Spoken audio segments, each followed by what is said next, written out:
Abraham Tijerina, soy ingeniero mecánico, tengo una maestría en ingeniería mecánica del Tecnológico de Monterrey. Me incorporo a Metalsa en 1992, casi 4 años liderando la iniciativa Nuevo León 4.0, pensando que teníamos que empujar todo este concepto de innovación y tecnología en el país. Y hace un par de meses me integro al Tecnológico de Monterrey para hacer innovación y gestión de la tecnología en las empresas. Y es un claro ejemplo de un Open Innovation.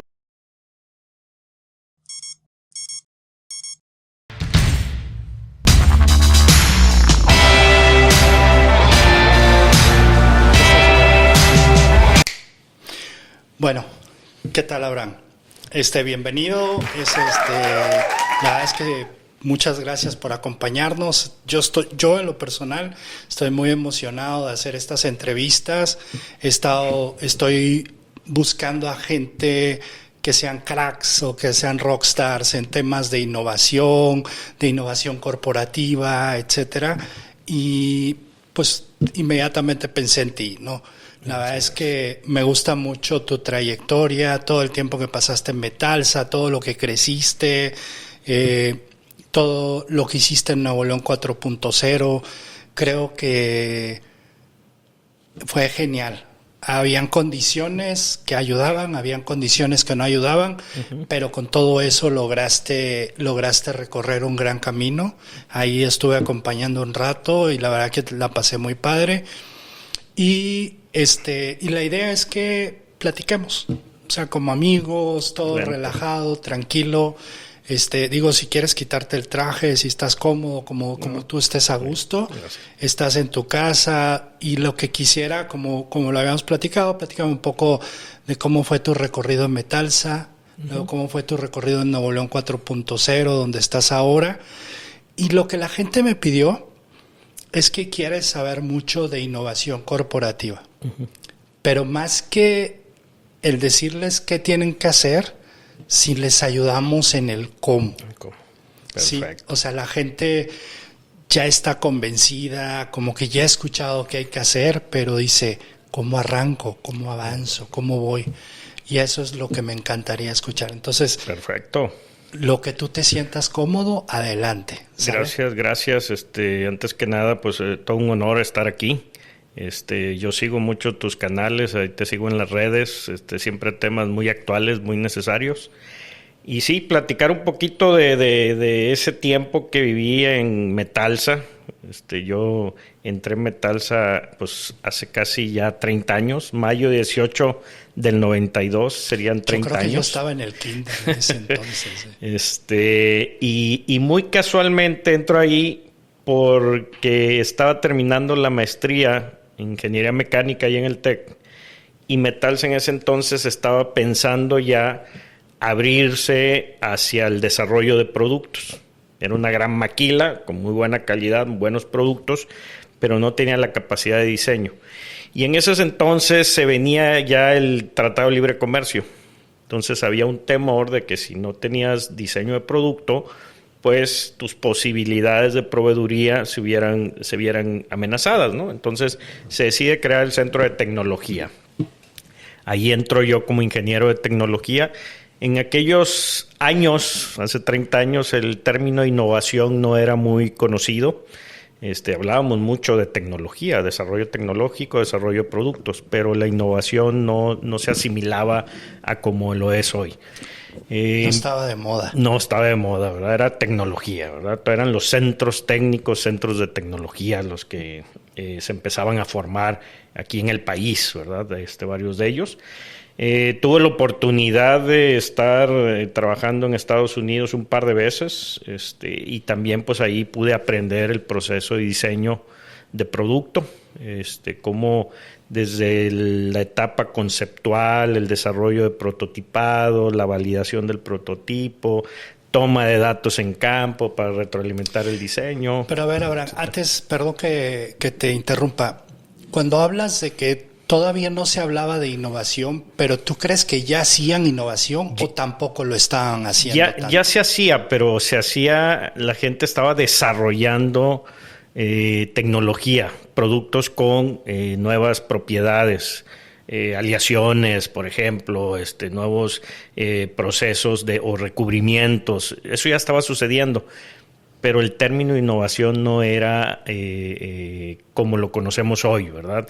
Aquel ya era el desarrollo de productos muy orgánico, muy enfocado al mismo nicho, al mismo sector del mercado, a la misma necesidad del cliente, muy poco anticipándose a necesidades, haciendo Escuchabas el mucho al cliente. Había que escucharlo porque nuestro desarrollo no era para vender al mercado común, sino era para vender a las armadoras. Pero no llegabas y lo sorprendías y le decías, ay, mira, sé que puedes necesitar esto aunque no me lo has pedido. Sí lo hacíamos. Okay. Ese era el trabajo de nosotros. Okay. Llevar ese nuevo proceso de manufactura, ese nuevo proceso de unión, esa nueva característica para que tuviera mayor capacidad de carga el producto. Pero okay. Para nosotros era un desarrollo tecnológico, ¿verdad?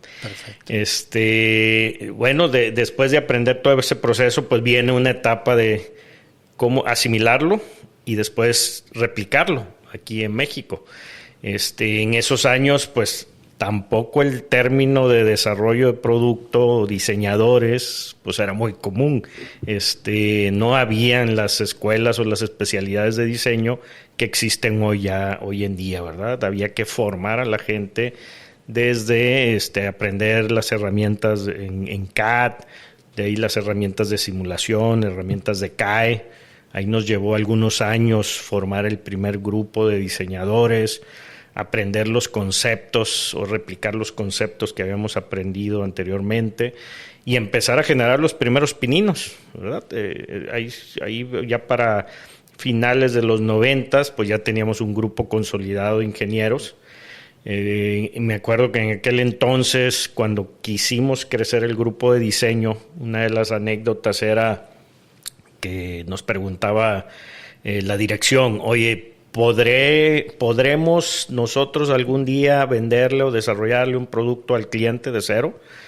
¿Nos lo comprará, verdad, a nosotros o seguirá prefiriendo alguna otra firma americana, europea, que ya tiene experiencia en estos temas? Y recuerdo que la apuesta que hicimos es, pues mira, si no lo intentamos, seguro que no nos lo va a comprar, ¿verdad? Si lo intentamos, bueno, pues a lo mejor sí, a lo mejor no. La posibilidad. Y entonces se decidió apostar y ahí se crea ya el grupo de diseño de manera fuerte, formal, con muchas más herramientas, más colaboradores. Inclusive en esa época empezamos a mandar los primeros ingenieros a que ya estuvieran dentro de los centros técnicos de nuestros clientes en Detroit. Okay.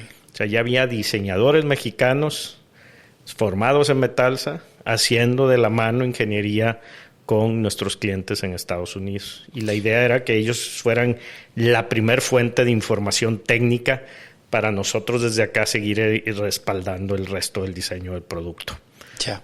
¿En qué momento llega el concepto de innovación a Metalsa? Bueno, ya más o menos arrancando, cambiando o entrando al siglo XXI, empezamos a tener más acceso a organizaciones internacionales, Estados Unidos, europeas, donde ya se empezaba a hablar de las metodologías de innovación, donde ya era no únicamente desarrolles la característica o la propiedad técnica del producto, sino ahora enfócala más al impacto del mercado. Okay. Nosotros éramos muy buenos desarrollando pues que durara más el producto, que pesara menos el producto, pero no necesariamente el impacto en el usuario final del producto. Esa parte la veían los clientes. O sea, todavía seguía siendo muy ingeniería y la parte de negocio técnico. La traía el cliente. Así es. Y ahí empezamos a cambiar, pues inclusive algunas líneas de producto, a enfocarlas. Empiezan a sale un primer desarrollo que le llamamos el X-Structure. Ese desarrollo pues era innovador porque atendía varias necesidades del mercado. Mercados nichos, le daba flexibilidad al cliente de jugar inclusive con los materiales para la cuestión del peso. le daba la oportunidad también de no invertir tanto en herramientales, porque basábamos el diseño en un concepto tubular, y estaba unido a través de pegamentos adhesivos estructurales, junto con pues algunos atornillados. Eso hacía que el producto pudiera combinar los diferentes materiales, cosa que no se puede hacer con los productos convencionales, el proceso convencional de soldadura, ¿verdad? Pegar acero con aluminio, pues no era posible, ¿verdad? Entonces eso nos permitió darle al cliente flexibilidad en los modelos, menor inversión en la línea de ensamble, porque bajábamos al 50% el número de componentes. Mientras más componentes haya, más complejo es el producto. Entonces logramos varias soluciones en ese diseño. Inclusive cuando lo probó el cliente, el que usamos de modelo, compramos una de sus camionetas, le quitamos el chasis, le pusimos el nuestro, el rediseñado, y le pedimos que la probara. Y nos quedó muy claro y nos lo dijeron. Sigue siendo mi camioneta. Nosotros no esperamos cambiar el comportamiento de la camioneta. Queríamos que pesara menos, queríamos que tuviera menos componentes, que fuera más barata, que fuera flexible, pero que se comportara igual, porque los clientes son muy exigentes en el comportamiento, cómo se siente cada uno de sus vehículos. Uno quiere que se sienta rígido, o sea, otro más sigue suave. Siendo mi camioneta, sigue siendo mi camioneta, pero con todas las bondades que me estás ofreciendo, ¿verdad? Entonces ahí empezamos ya a enfocarnos más hacia la necesidad del cliente e inclusive del cliente, ¿verdad? A entender más el mercado, a entender más las tendencias y siempre buscar que los proyectos tuvieran ese impacto en el mercado y no únicamente lográramos la variable técnica, que sí es importante, pero pues también es importante que llegue al mercado o que lo pueda diferenciar el cliente, ¿verdad? Claro. Si te escucha una empresa que está tratando de dar el salto que dio Metalsa en ese entonces, que fue muy punta de lanza, etcétera, ¿cómo deben de hacerlo? O sea, ¿cómo deben de buscar dar ese salto? De hecho, eso es algo de las urgencias que debe estar sucediendo. Las empresas deben de estar ya trabajando en ellos. Ahorita estamos desarrollando un programa para pymes innovadoras. Precisamente es para motivarlas, unas 100 a 500 pymes, acompañarlas en un proceso de identificar necesidades, identificar el entorno, tener muy claros la competencia, tener muy claras las oportunidades, dimensionarlas, encontrar el espacio en donde ellos puedan diferenciarse y que empiecen a utilizar estas herramientas o estas técnicas de diseño ágil, diseño para manufactura, diseño para inclusive ¿cómo se llama? Para reciclado o reutilizado, ya no únicamente compra y desecha, sino para esta economía circular, ¿verdad? Que eso lo aprecian mucho los clientes. Entonces, tienen que escuchar al mercado, ver las tendencias del negocio, diseñar pensando en el cliente, cerca del cliente. A algún lugar en donde le puedan enseñar a hacer esos procesos. Así es. Nosotros, me acuerdo, y esto le puede servir mucho a las empresas, llevábamos siempre a los clientes presentaciones y muy bonitas, pero pues al fin y al cabo seguían siendo PowerPoints, ¿verdad? Y recuerdo que alguna vez un director general dijo, ya no vamos a llevar presentaciones a los clientes. Ahora les vamos a llevar prototipos, ¿verdad? Que pueda palpar el producto, que lo pueda sentir, que lo pueda probar.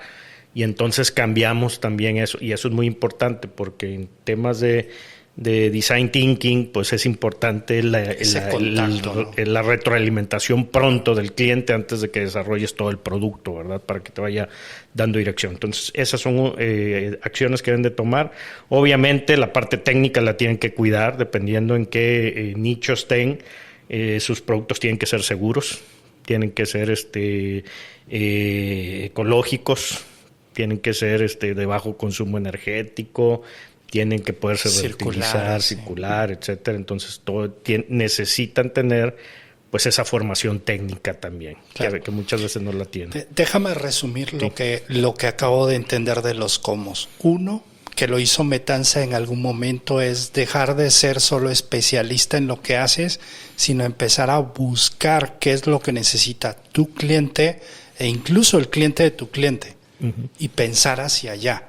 Y aparte le estás agregando componentes sociales como recicla, consume menos, o sea, sé más económico para ayudar a la sociedad y a todo el mundo, ¿no? Así es, ya tienes que ser consciente de que estamos en un mundo prestado, que no es nuestro, entonces no te lo puedes acabar, ¿verdad? Sin que te importe lo que está pasando alrededor. Ese espacio para acabarlo ya lo ocuparon otros. Sí. Y algo que hizo, por ejemplo, inclusive en el mindset o en la manera de pensar de la empresa, pues cambió decir, oye, estamos en el negocio de movilidad, ya no estamos en el negocio de los fierros, ¿verdad? Claro. Y eso te abre muchas otras posibilidades de que estábamos antes, éramos unos chasiceros, ¿verdad? Claro. Entonces, pues cambia el concepto a otro tipo de soluciones. ¿En qué momento entra la innovación a Metalsa? Ya lo dijiste, como producto, pero ¿en qué momento entra la innovación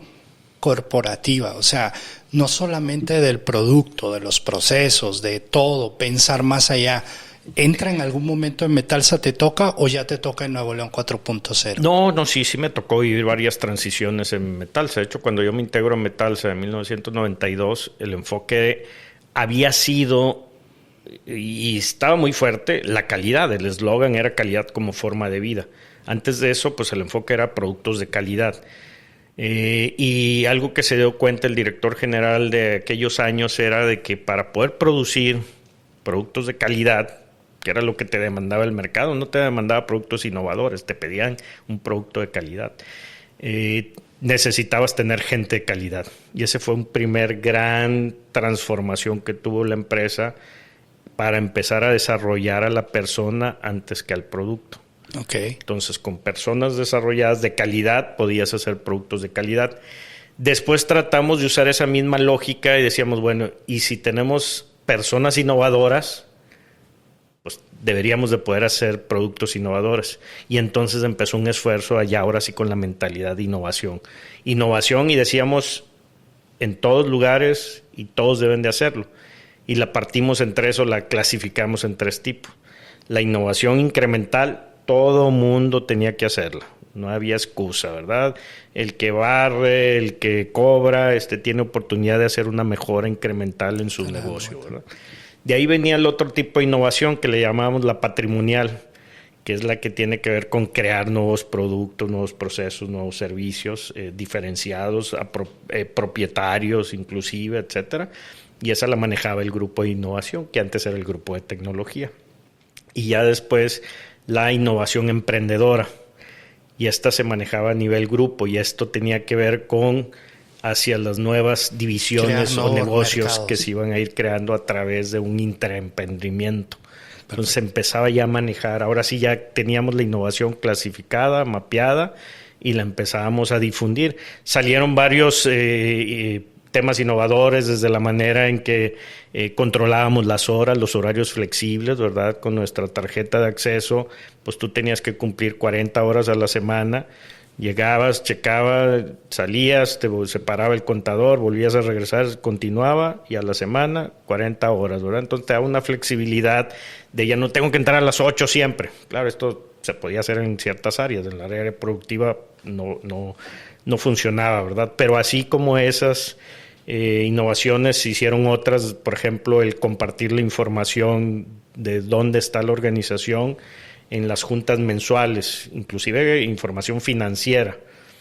En vez de dar el bono o el reparto de utilidades una vez al año, aquí se iba dando anticipos cada 3 meses de acuerdo a cómo se iba viendo. A los indicadores, y dabas total transparencia. Entonces, la gente sabía, ¿verdad? Ya sabía que cómo iba la organización.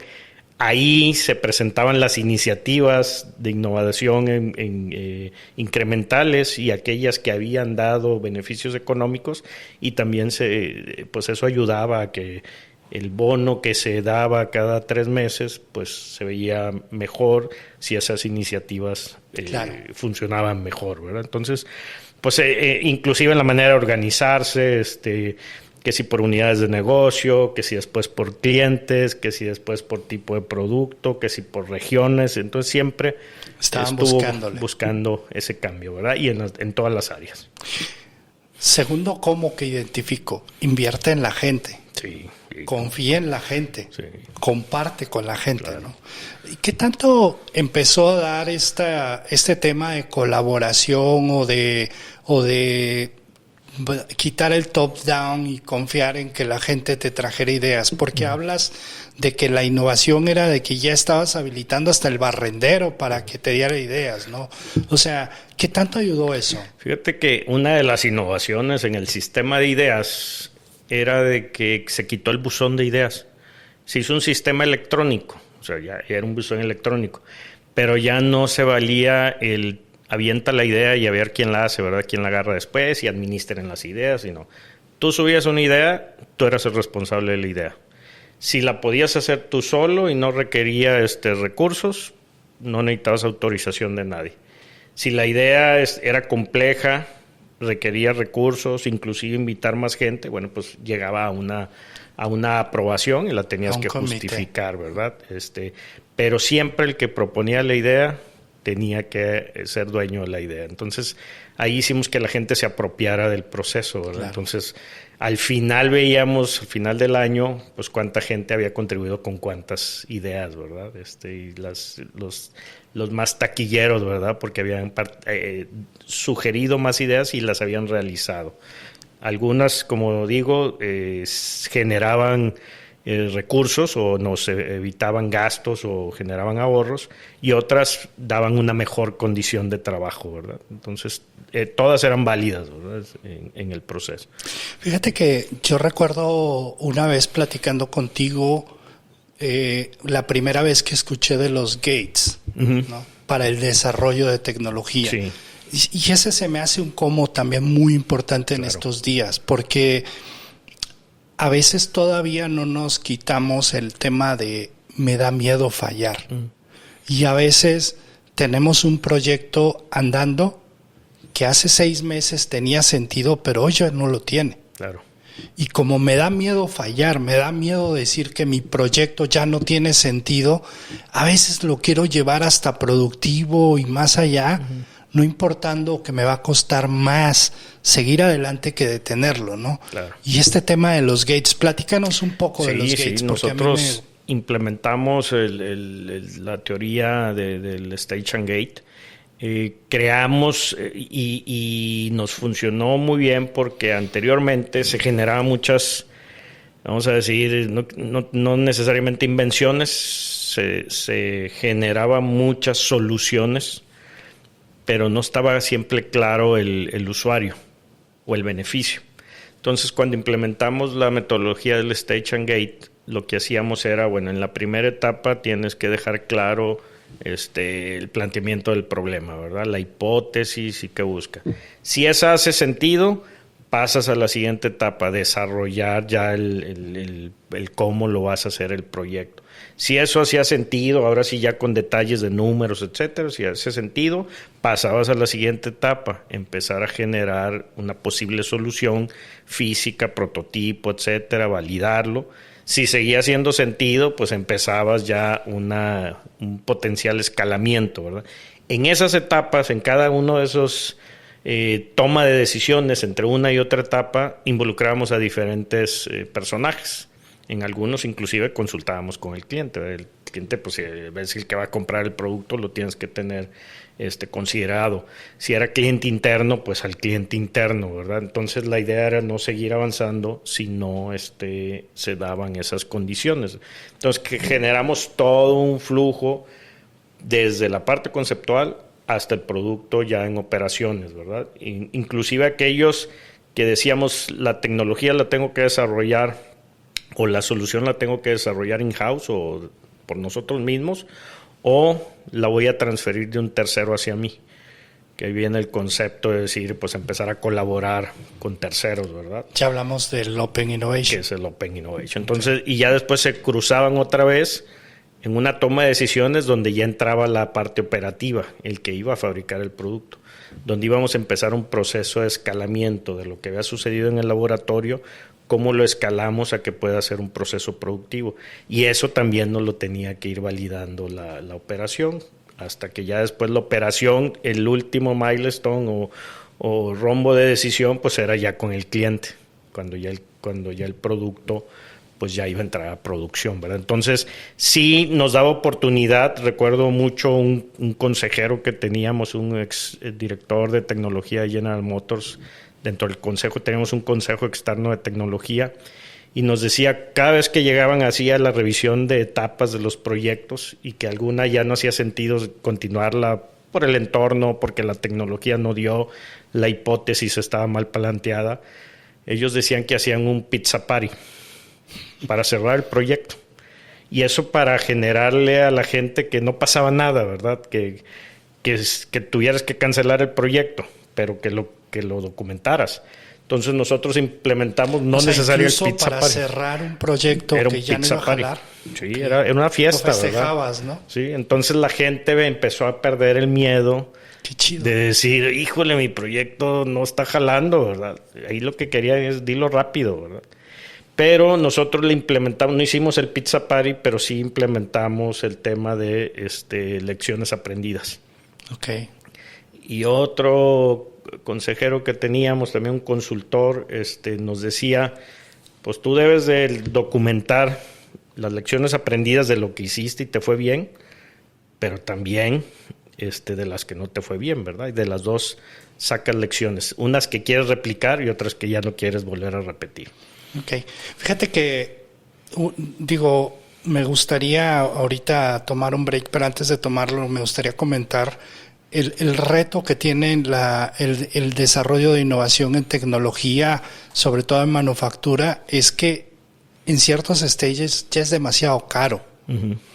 Pero también hay muchas ideas que tienes que nutrir para que vayan creciendo y vayan evolucionando en etapas. Entonces, de Gates combinado con un buen embudo de selección, sí, es lo que te ayuda a crecer, ¿no? De hecho, ese era un embudo. Exacto. En etapas tempranas teníamos mucho y pocos iban pasando.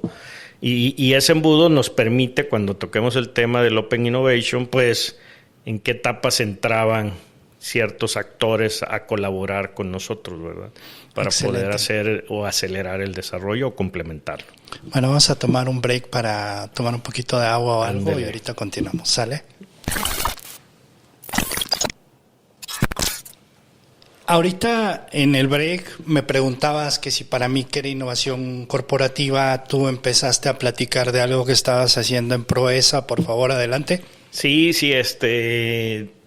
después de desarrollar estos modelos de innovación, pues la idea era cómo los podíamos hacer que el resto de las divisiones del grupo al que pertenece Metalsa, pues también se vieran involucradas y tuvieran la misma dinámica.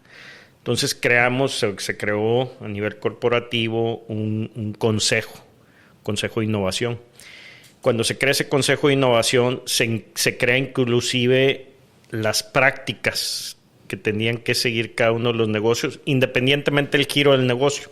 Se dejaron de una manera de que decías, bueno, todos deben de participar en el proceso de innovación, todos deben de conocer qué busca el negocio, todos deben de estar buscando iniciativas de ahorro, ¿verdad? Ese era como que los primeros niveles.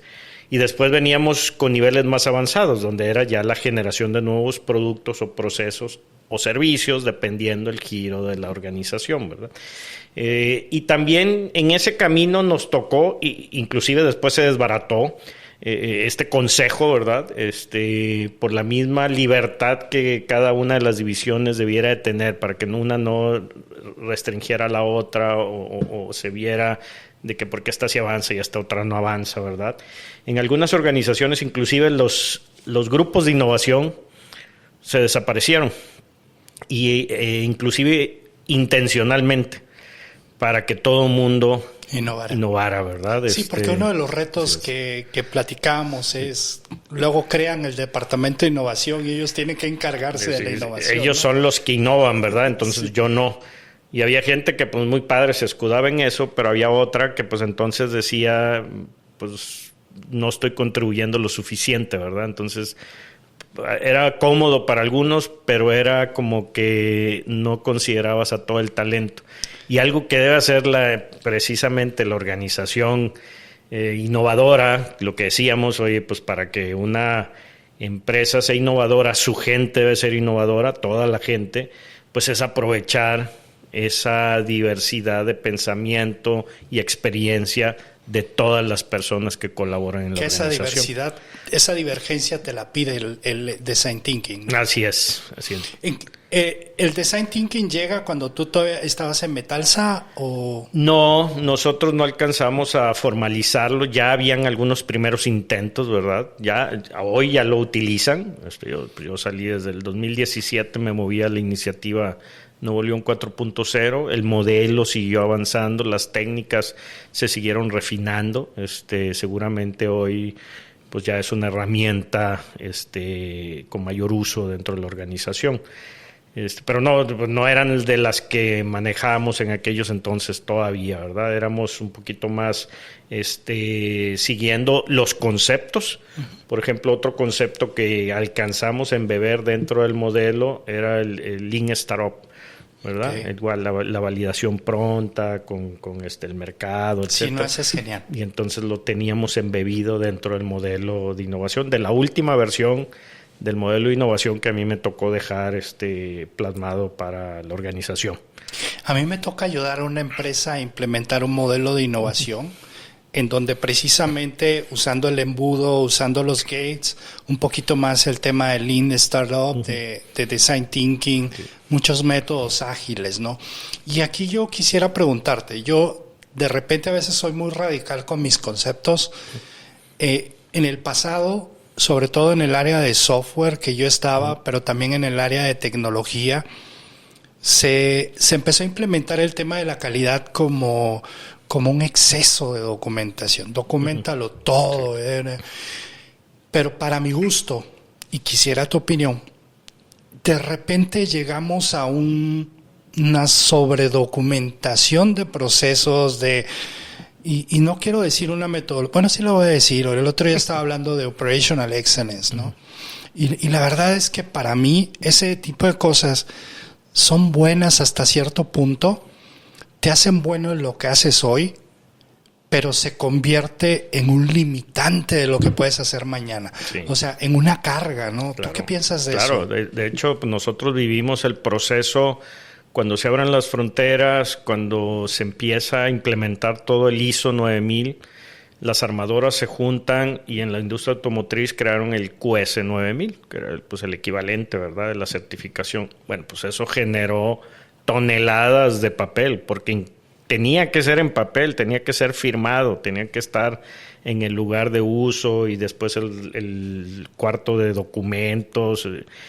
Sí, fue todo un exceso de documentación, pero también hacíamos nosotros la reflexión sobre ese exceso de documentación. Decíamos, bueno, pues si nosotros estamos creciendo, esa documentación se vuelve como lo que es hoy una franquicia. Esta es la franquicia de mi proceso. Estos son los procesos que debo de seguir. Aquí tengo que checar. Aquí está el responsable. Aquí está la desviación. Aquí a quién notifico. Todo eso está documentado y cuando estás creciendo y estás integrando gente nueva, eso te ayuda muchísimo. Pero después esos mismos sistemas de calidad tan rígidos, porque pues todo se tiene que justificar y cualquier cambio tienes que correr un proceso para aprobar el cambio, pues se te hacen muy lentos en ciertas operaciones. Y déjame cambiarle y déjame probar esto.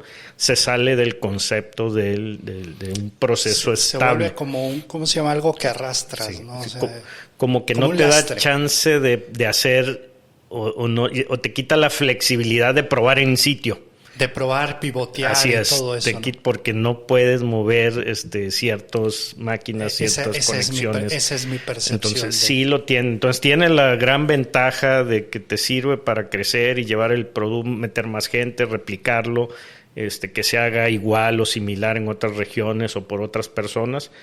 Pero para toda esa agilidad en cambios, y probar, quitar, poner, ahí se te vuelve un lastre. Ahora, hay sectores, pues donde, pues imagínate si estás en el área aeroespacial, ¿verdad? Y estás queriendo jugar con aleaciones y pues que la prueba allá arriba, el que va volando, sí, no está pues difícil. tienes que, en ciertos sectores sí es válido el tener esa rigidez y por eso pues las pruebas se hacen en líneas piloto. La gente empezó a desarrollar líneas paralelas. Nosotros en Metalsa pues teníamos toda una línea de producción piloto para probar diferentes métodos de soldadura y no afectar el producto que tenía que ir certificado de que tenía la calidad y que había seguido todos los procesos tal cual el sistema. Okay. ¿Qué más te gustaría decir de Metalsa, de Proeza y en qué momento llega y choca el concepto de Open Innovation? Sí. ¿Te alcanza en la parte de Metalsa y en Proeza? Sí, claro. No, de hecho, nosotros lo practicamos mucho. Yo serían principios de los 2000, empezamos a hacer mucho trabajo hacia afuera. Los corporativos allá en los 90s, 80s, 90s tenían sus propios centros de desarrollo y no habían centros abiertos donde pudieras hacer desarrollo con un tercero aquí en Nuevo León, o te ibas a la universidad o lo hacías dentro, ¿verdad? No los centros que existen hoy como los que están en el Parque de Innovación, en el PIT. Nosotros lo que hicimos es crear ciertos criterios para decir cuándo nos debemos de vincular y qué tipo de vinculación tenemos que hacer. Y eso pensando en que necesitábamos acelerar ciertos procesos o complementar ciertas características del producto. Me acuerdo que una de las reglas que teníamos en aquellos años es que todos los proyectos de la cartera de innovación tenían que tener al menos un externo involucrado. Ese externo podía ser una universidad, un centro tecnológico o un desarrollador, un proveedor de tecnología avanzada, ¿verdad? Entonces, todos tenían que tener uno. En aquel entonces también había muchos incentivos para hacer investigación y desarrollo. Todos los proyectos tenían que buscar algún incentivo, algún fondo externo también, si había match. Y teníamos fondos nacionales, fondos americanos, fondos europeos, trabajando en la cartera. Y el fondo venía acompañado de que te tenías que vincular, tenías que estar trabajando con un externo, ¿verdad? Entonces, nosotros vimos que esa era la manera de acelerar la cartera de proyectos para que pasaran a través de estas etapas, de estos túneles, y pensando que estas personas a las que seleccionábamos para hacer la vinculación, pues tenían un conocimiento mayor que nosotros en el tema que los habíamos seleccionado, que muchos de ellos inclusive ya habían hecho lo que nosotros estábamos tratando de hacer. Entonces, pues eso nos ayudaba y le bajaba el riesgo a los proyectos. Entonces, empezamos a crear dentro del funnel en donde empezaba a hacer sentido qué tipo de vinculación y después con qué tipo de mecanismo. Inclusive hasta llegamos al tema de las plataformas estas abiertas, ¿verdad? Donde lanzas el reto a nivel mundial y te vienen respuestas pues, de todo el mundo, ¿verdad? Hasta allá se alcanzó a llevar el concepto y sí se generaron algunas ideas interesantes pues, de lo que recibes del mundo. O sea, sí, y quisiera traer, o sea, algo que leí en un libro de Peter Thiel, de 0 a 1. Uh-huh. Él habla de que en general el proceso de negocio es una copia de negocio a negocio. Uh-huh. O sea, fiscalmente, legalmente, etcétera. Y realmente lo que debemos de cuidar como propiedad intelectual o lo que debemos de desarrollar muchas veces es muy pequeño. Uh-huh. Sobre todo si te pones a pensar que rompes tu proceso y hay ciertos componentes de tu proceso que lo puedes hacer en Open Innovation porque lo tuyo es la combinación apropiada, ¿no? Sí. Nosotros empezamos a participar en consorcios, ¿verdad? Uh-huh. Donde estaban sentados inclusive hasta competidores. Sí. Pero agarrábamos temas que no eran necesariamente no era lo que te diferenciaba. Propietario, el diferenciador, ¿verdad? Pero sí nos interesaba que se desarrollara, por ejemplo, temas de recubrimiento, métodos de unión, ¿verdad? Queríamos que ver qué estaba pasando en otras regiones, compartir el gasto, compartir el riesgo. Sabíamos que íbamos a compartir también los resultados, ¿verdad? Entonces, pero en temas más de aliaciones, donde nosotros no éramos proveedores de ese tipo de productos, pero que sí nos interesaba que el mercado se empezara a desarrollar en esa línea. ¿Qué más te gustaría traer de Metalsa y de Proesa a la mesa? Bueno, yo creo que mucho del éxito de este tipo de empresas es que tienen una gran visión. Son empresas y es la realidad de la mayoría de las pymes, y así empiezan todas, empieza siendo pequeña. Así nació Metalsa, como una empresa pequeña ya en el 56. Empiezan a desarrollar esa visión de futuro, se comprometen con ese crecimiento, no lo ligan, obviamente tiene que ser negocio, pero tienen esa oportunidad de hacer que la empresa, así es, que vaya evolucionando, que vaya asimilando el cambio, que lo quieres hacer con la gente, y no es de los que, no me funciona, quítalo, tráete al otro, y tampoco funciona, quítalo, sino el primer intento es con la misma gente, desarrollar a la gente, desarrollar la comunidad, y al final todo eso te crea un ambiente donde la gente se vuelve más productiva. Claro. Y lo mismo, si sigues esa misma lógica en los aspectos de innovación, la gente se vuelve más innovadora. Si la gente sale, si la gente va a pláticas, si la gente intenta, prueba, pues al final se vuelve más innovadora, ¿verdad? Claro. Entonces esa es la reflexión que tengo yo de este tipo de empresas. Si a todo eso los tratas bien, los involucras, eres transparente, pues te cuida. Así es, cuidan el negocio, ¿verdad? Porque saben que ese negocio está teniendo un impacto no nada más en el bolsillo de ellos, en la comunidad. Ok, antes de pasar a Nuevo León 4.0, me gustaría tu concepto de innovación corporativa y los cómo que de alguna manera hemos platicado. Sí. Nada más un favor, ¿puedes acercar el micrófono más?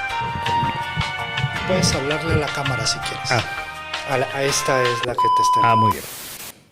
Entonces, ¿qué es innovación corporativa? Bueno, para mí el concepto de innovación corporativa está ligado a la estrategia del negocio, y cómo esa estrategia debe estar apalancada en los diferenciadores que la misma organización va creando, buscándole una manera ágil, de una manera incluyente, que se pueda esa innovación llevar a las diferentes áreas del negocio, que no se quede en un área consolidada. Por eso mencionaba yo el concepto. Inclusive se han cerrado los grupos de innovación y ahora todos tienen que innovar. Tiene ciertas reglas, lo que decíamos, pues vamos a seguir un proceso, se define un proceso, cómo entran las ideas, cómo se deben de terminar las ideas, eso se debe de establecer, cómo se fondean las ideas, qué retorno se le pide a las ideas. Cuando estás en procesos de innovación o de gestión de tecnología en etapas tempranas, la idea tiene que ser de alto valor. O sea, tiene que ser... Ahí es la oportunidad que tienes de generar productos de alto valor. Si ahí no eres exigente, lo vas a pasar a producción, y ya querer extraer valor cuando el producto ya está en la manufactura, pues es mucho más difícil que cuando lo estás conceptualizando, ¿verdad? Y la otra que debe de empezar a explotar esta innovación corporativa es el servicio. Cómo ese producto, ya una vez que está en el mercado, todavía se le puede extraer más valor, ¿verdad? Entonces debe de cuidar en la parte conceptual, en la parte del diseño y generación de la idea, llevarla a un producto, la parte de la manufactura, ser excelente en la manufactura, calidad del producto, y después poder capitalizar a través del servicio, que es cuando ese producto ya está en el mercado. Y los cómo es confiar en tu gente, hacer crecer a tu gente, ser abierto con ellos. El mejor activo que tiene una organización es la gente. De hecho, hay empresas, y las hemos visto ya, sobre todo estas últimas modelos de negocio, ¿verdad? Si habláramos de un Uber, si habláramos de un Airbnb, pues sus activos es realmente la gente, es su modelo de negocio. Quien tiene la casa, quien tiene el coche, quien lo maneja. Pero ya no es de ellos, ¿verdad? Lo que quiero decir es, ya es una empresa basada en su gente. El activo es de un tercero. Claro. los están conectando, ¿verdad? Entonces, siempre el activo más valioso va a ser la gente. Aquella empresa que crea que porque compró la mejor máquina, ahora va a ser el mejor del mundo, pues si no tiene a la gente que la pueda operar, que pueda desarrollar nuevos productos o procesos con esa máquina, pues no le va a servir de mucho, ¿verdad? Claro. La segunda tiene que ver con lo que hablamos de no solamente pienses en ser experto en lo que haces, sino qué es lo que necesita tu cliente o el cliente de tu cliente. El cliente. Ese es el otro combo. Sí, nosotros traíamos una convicción de que nosotros debíamos de conocer el producto mejor que el mismo cliente. O sea, para poder ayudarle al cliente teníamos que conocer el producto mejor que el cliente, ¿verdad? Y las necesidades. Sí, claro, alrededor de las necesidades. ¿Qué hace el producto? ¿Cómo lo usa el cliente? Entonces nos quitamos ese velo de decir, no, a mí dime cómo lo quieres y yo te lo fabrico. Sino nos hicimos ya como partícipes en el diseño, en la conceptualización de los nuevos productos, pues para que tuvieran un mayor éxito. Y pues es un ganar-ganar, porque si ese producto tiene éxito en el mercado, pues yo voy a poder vender más de ese producto, ¿verdad? Claro. Si mi cliente tiene éxito, yo voy a vender más de ese producto. Claro. Y la última es que no lo tienes que hacer todo tú. Así es. Acércate al experto, al que ya lo hizo, comparte en foros, en hubs, en consorcios que te ayuden a desarrollar, porque como comentamos, o sea, muchos negocios son copias de otros y solamente tenemos pocas cosas que nos diferencian. Así es. Y eso es muy importante, lo que decíamos, por la velocidad de respuesta y sobre todo en estos tiempos que estamos embebidos en este mundo de tecnologías exponenciales, pues es muy difícil que una organización pueda y tenga conocimiento de todas esas tecnologías, las tenga disponibles, las sepa utilizar, combinar, ¿verdad? Entonces están surgiendo a cada momento y cuando ya la estás entendiendo, pues ya viene otra siguiente generación y otra generación. Entonces es muy difícil alcanzar ese ritmo. Por eso el vincularse, el invitar a terceros a ser parte del desarrollo con diferentes modelos, ¿verdad? No tiene que ser un contrato, puede ser una alianza y se comparten gastos, pero se comparten ganancias. Traíamos un concepto que le llamábamos nosotros el Clever Innovation, que era esta innovación inteligente, ¿verdad? Y no es que la otra hubiera sido tonta, ¿verdad? Pero lo que decía este concepto era, pues aprovecha las capacidades de lo que hay alrededor de ti. Tienes un mundo extendido o un laboratorio extendido en el mundo, aprovechas las universidades, aprovecha tu mismo cliente, los recursos de tu cliente, ¿verdad? En este concepto de Open Innovation nosotros aprovechamos los recursos de tercero, por eso era la parte inteligente, oye. Claro. No nada más el que me venga a ayudar, no, trae sus fierros, trae su conocimiento, trae sus conexiones. ¿Hace cuánto entras a Metalsa? O sea, ¿cuánto tiempo estuviste en Metalsa de Proesa? Casi 28 años. ¿Y hace cuánto más o menos fue eso? Entré en el 92 y cerré mi ciclo en el 2019, a finales del 2019. O sea, entraste como a los 5 años. Sí, casi. Bueno. Todavía gateando. Okay.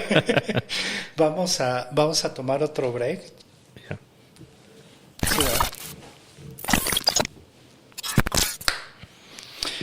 Nuevo León 4.0.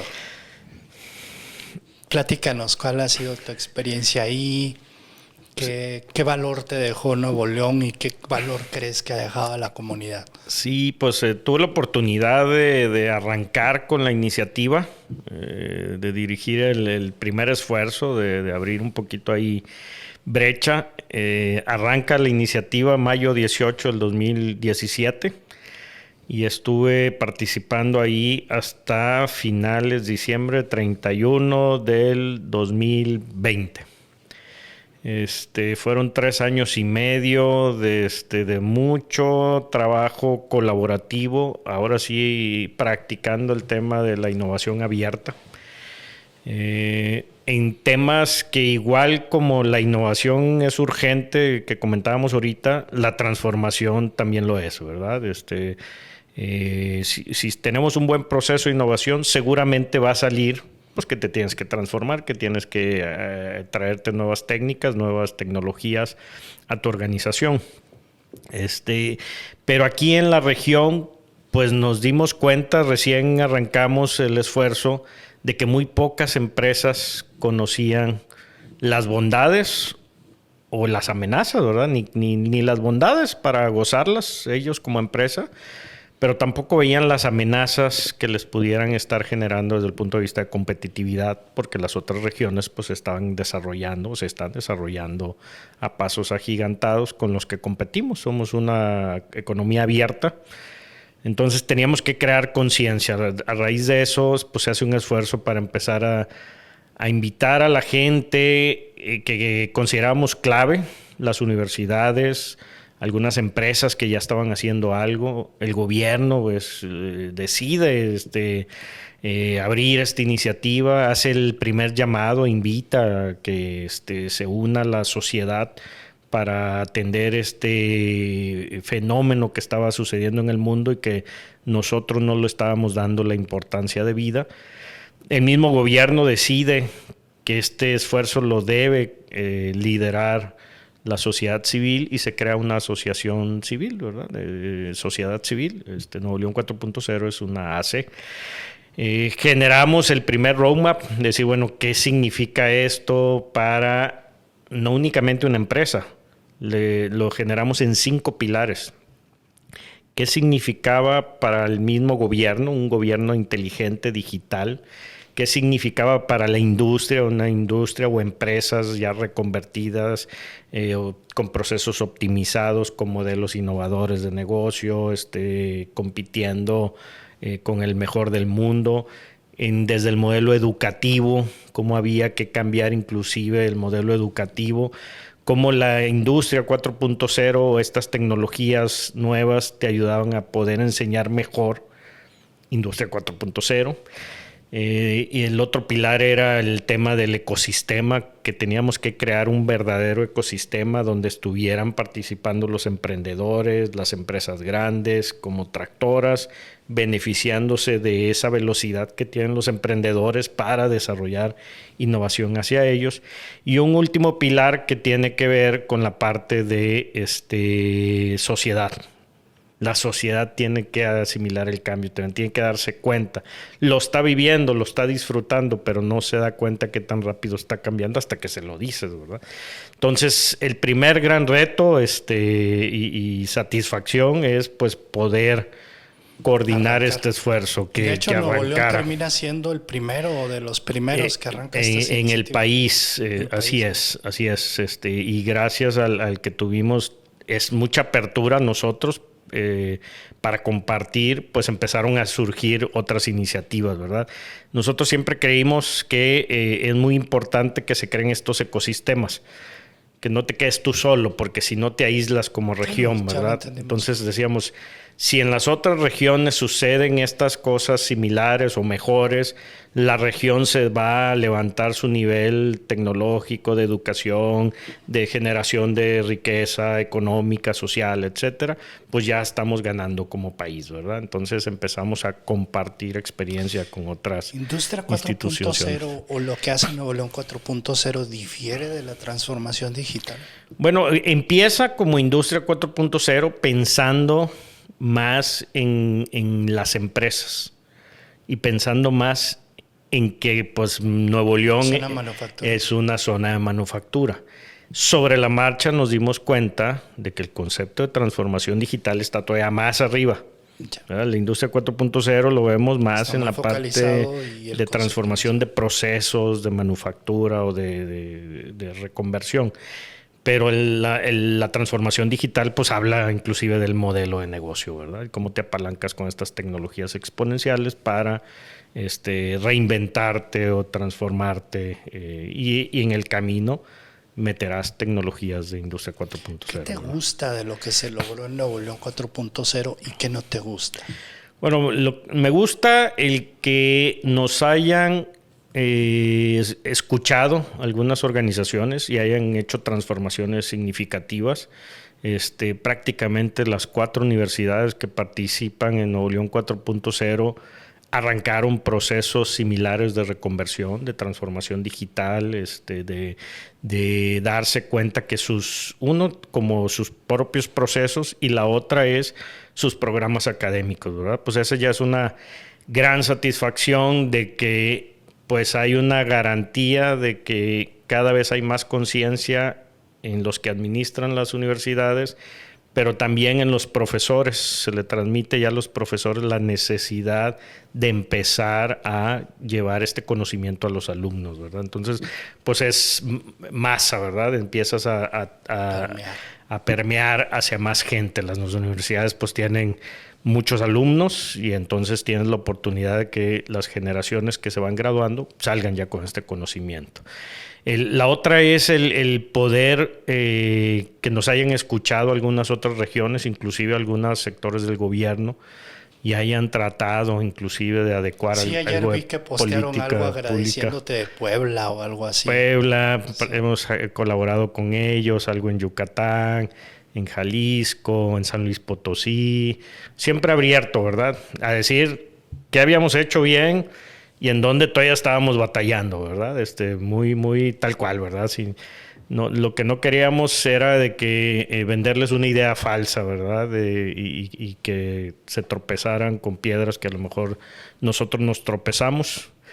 Que hubo mucha apertura también, y nosotros tuvimos apertura. Hicimos una alianza con el País Vasco, con su iniciativa de Industria 4.0, y también en esa alianza nos transferimos conocimientos. Entonces, conocimientos inclusive de Alemania, donde surge el concepto, conocimientos de la iniciativa francesa, Alianza Industria del Futuro. Muy fuerte de Alemania hacia nosotros. De Alemania, ¿no? Claro, sí. Las empresas alemanas, siendo ellas ya estando organizadas en Alemania, pues las que tenían presencia aquí, luego se sumaron a apoyar la iniciativa, con conocimiento, y también a tratar de aportar infraestructura a la región para que algunos laboratorios pudieran tener este tipo de tecnologías disponibles para los alumnos que se empezaran a familiarizar con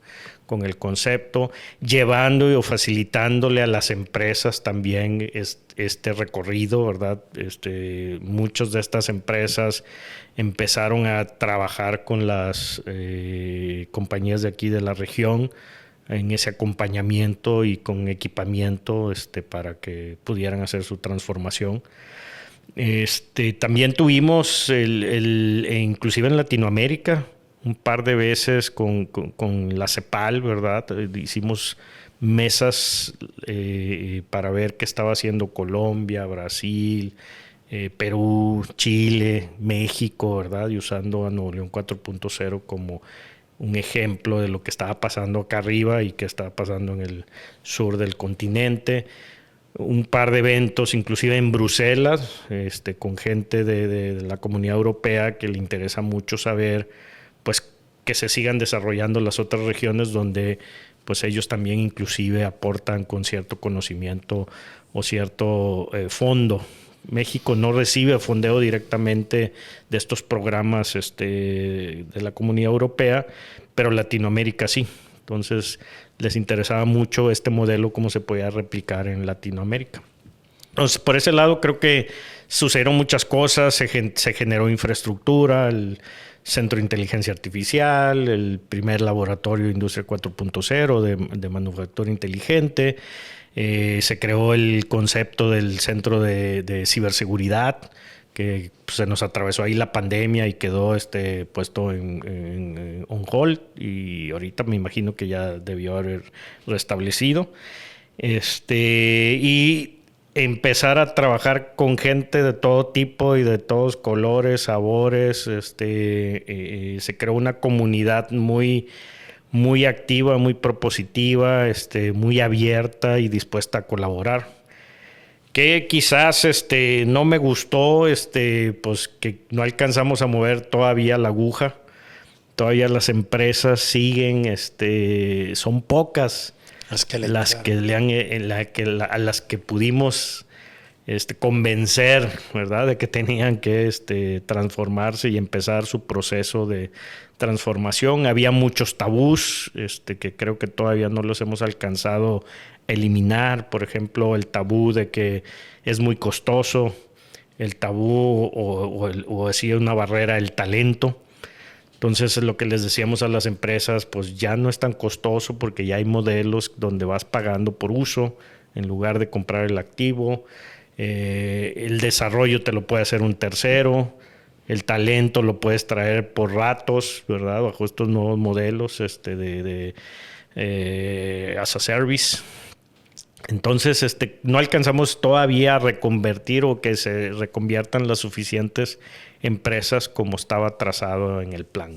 Otra vez, los cómo. O sea, yo como empresa, ¿cómo aprovecho a Nuevo León 4.0? ¿Cómo aporto a Nuevo León 4.0? Bueno, aquí nosotros decimos que el ideal es que des para recibir, ¿verdad? Esa sería la lógica correcta. Oye, acerca talento, acerca recurso, y ¿qué vas a tener de regreso? Un mejor ecosistema, mejor gente preparada, mejores proveedores que te van a ayudar a que puedas solucionar mejores tus problemas y puedas tener mayor oportunidades. Es una inversión a mediano plazo. Es una inversión. Todo lo que le puedas apostar al ecosistema, sobre todo donde te mueves tú, es pues de alguna forma una garantía o es un colchón para tu negocio, ya sea porque está creciendo mucho el negocio y necesitas echar manos de ese ecosistema.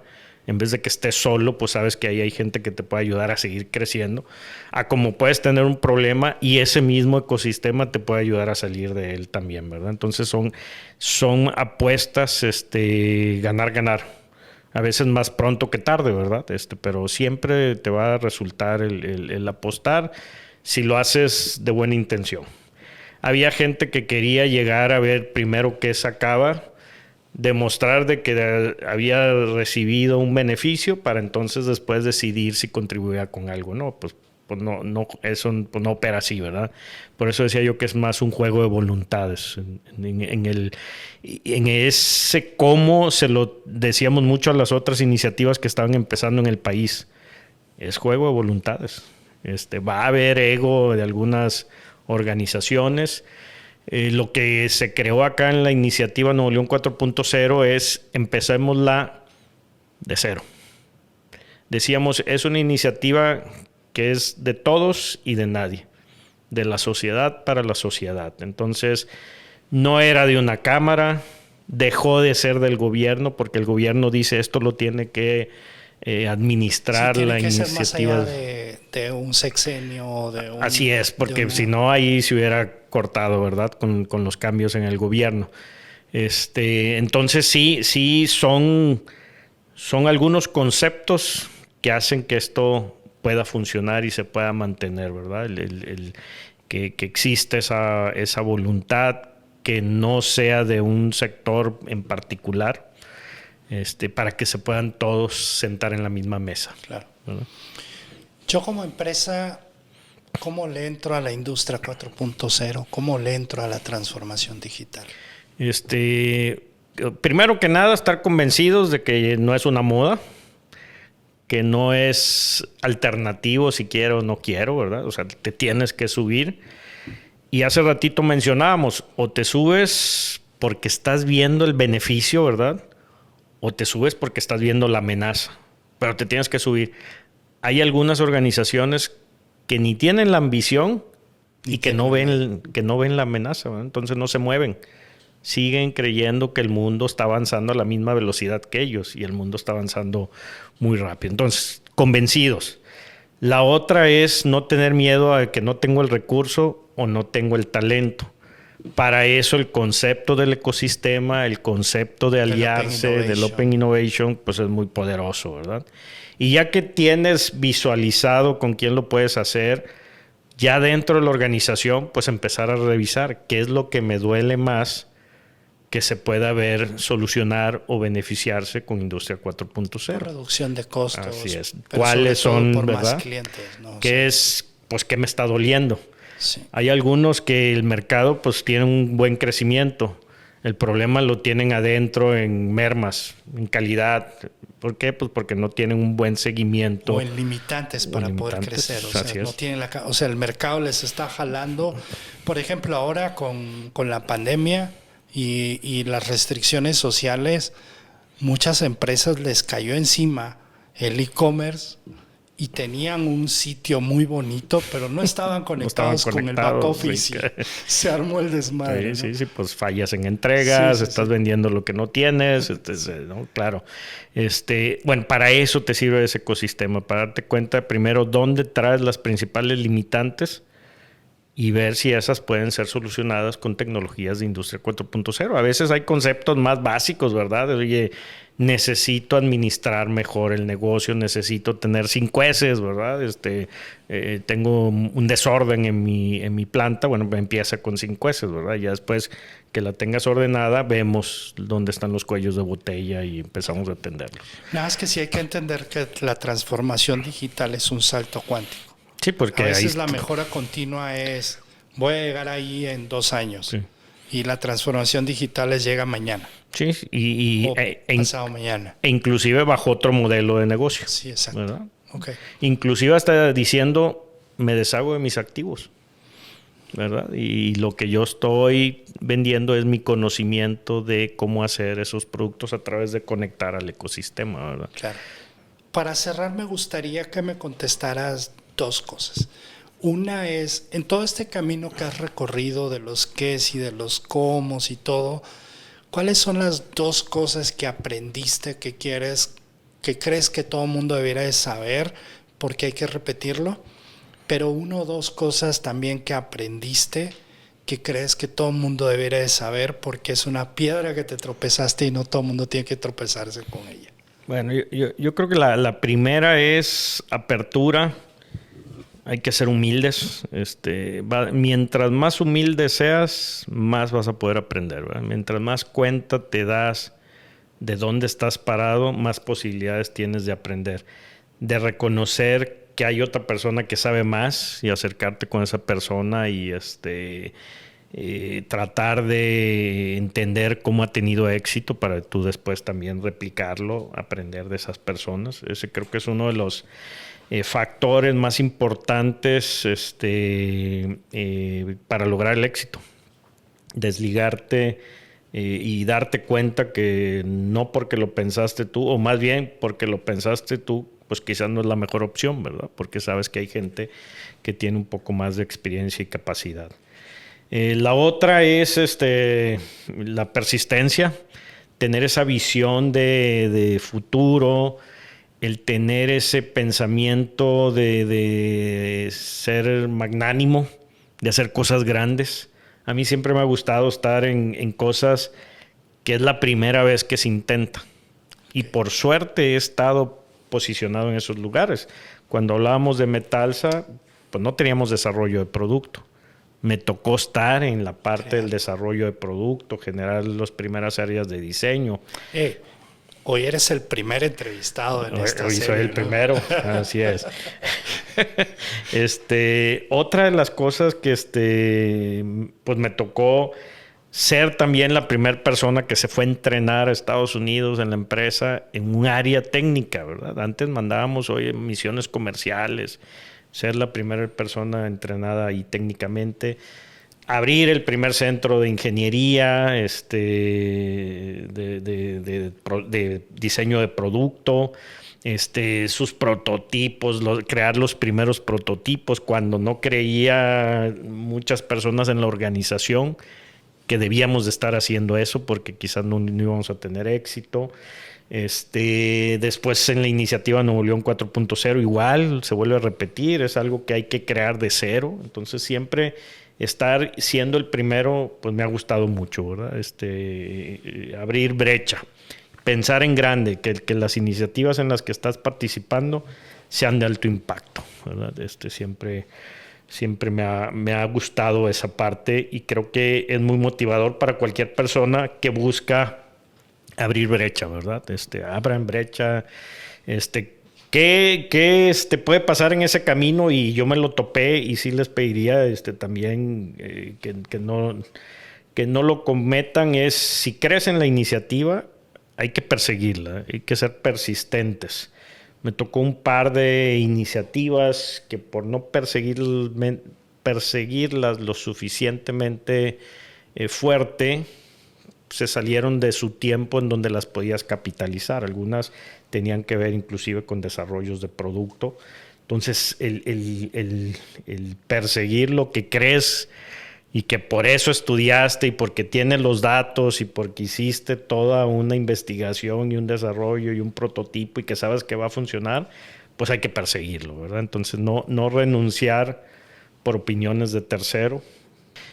Nos tocó un par de casos donde proyectos que parecían que no tenían sentido o mercado, pues no les dimos la misma atención y recursos, y después 10 años adelante pues son proyectos que son muy vigentes, ¿verdad? Entonces la recomendación ahí, y algo que yo sí debía haber hecho mejor en aquel entonces, pues es esa persistencia. Si ¿verdad? crees en ellos, si eres experto, persiste. Si tienes los datos, ¿verdad? Aquí hay que tratar de dejar, sí, de repente la corazonada es buena, ¿verdad? Porque es lo que te hace que te muevas de un lado hacia el otro, pero hay que sostenerlo con datos. Y si tú eres el experto, pues tú tienes con qué defenderlo, ¿no? Yo creo que agregaría algo que creo que lo platicamos, y es intercambiar el miedo. Hoy tenemos miedo de avanzar o de probar cosas nuevas o de fallar, y el miedo que debemos de tener y que nos debe mover es que nos alcancen. Que yo siempre digo que, ejemplo, Blockbuster. Blockbuster fue el mejor de su mercado hasta el último día. El peor es que su mercado desapareció. Claro. O sea, Kodak evolucionó su mercado, se transformó. No, o sea, el mercado de rentar películas físicas desapareció. Sí. Nadie le ganó en eso. Nadie. Él fue el mejor hasta lo último. El peor es que ese mercado ya no existe, ¿no? Entonces yo creo que hay que dejar de tener miedo de avanzar, de intentar, de fallar, levantarse y avanzar, y más tener miedo a que te alcancen y que tu mercado desaparezca. Claro, sí. Abraham, muchísimas gracias. Espero que seas buen padrino. Ojalá, vez el primero en algo. A ver si no te echo a perder el programa yo a ti. No creo. Yo seguramente luego vamos a hacer foros en donde discutamos, mesas de discusión, y ahí te veo, luego te estaré invitando. No sé si quieras agregar algo más o decir algún otro comentario. No, pues felicitarte nuevamente por la iniciativa. Yo soy el que se sienta halagado de estar aquí, de ser el primero, de lo que hablábamos de ser el primero. Bueno, pues este es el primer programa.